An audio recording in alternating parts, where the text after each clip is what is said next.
Добро пожаловать в мой канал.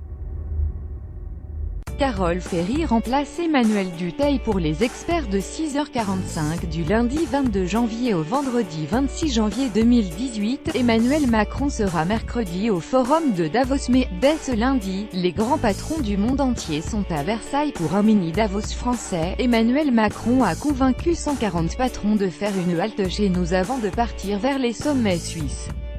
Le forum de Davos s'ouvre donc ce mardi, c'est le grand rendez-vous des grands patrons du monde entier. Donald Trump sera présent vendredi, Emmanuel Macron mercredi. Mais le président français a réussi le tour de force d'inciter quelques-uns de ses grands patrons à s'arrêter en route à Versailles. Des conseils et des forums de l'attractivité, il y en a déjà eu. François Hollande par exemple avait déjà reçu des patrons de grandes boîtes internationales, mais une trentaine à l'Élysée. Là, tout est dans la communication. Emmanuel Macron choisit le symbole du roi Soleil Versailles. Il maîtrise le calendrier puisqu'à la veille de Davos, les patrons du monde entier ont prévu de venir en Europe. Et il n'invite pas 30 dirigeants mais une centaine.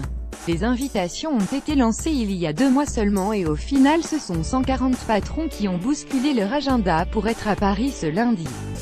Et pas n'importe qui, les numéros 1 ou 2 de Coca-Cola, Goldman Sachs, du transporteur UPS, le laboratoire Merck, Rolls-Royce ou encore Facebook, même Google pourrait être là, avec un message « Choisissez la France pour investir » ou « Dites-nous ce qui vous inciterait à venir ».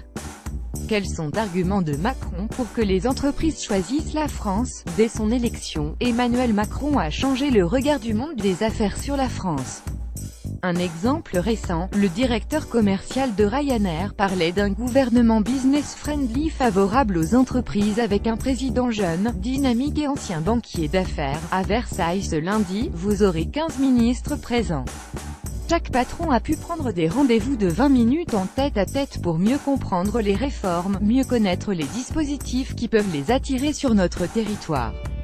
La ministre du Travail, Muriel Pénicaud, va expliquer toute la journée par exemple la nouvelle réforme du travail. Il y aura aussi des présidents de région et la BPI, la Banque de l'État.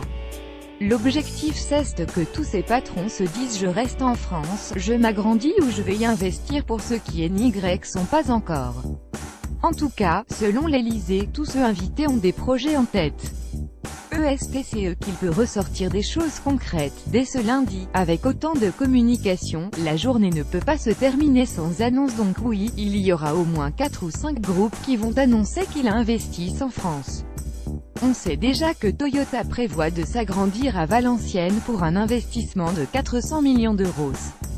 Au total, Emmanuel Macron devrait annoncer plus d'1 milliard d'euros d'investissement avec du soutien à des start-up, des installations de sites industriels et quelques centaines d'emplois au total mais pas du côté des banques a priori. Elles regardent la France bien sûr avec le Brexit, mais elles ont besoin d'un peu de temps, nous confie Ayton dans l'entourage du président. Car les banques comme d'autres secteurs attendent aussi de voir si l'effet Macron c'est du solide ou de la poudre aux yeux.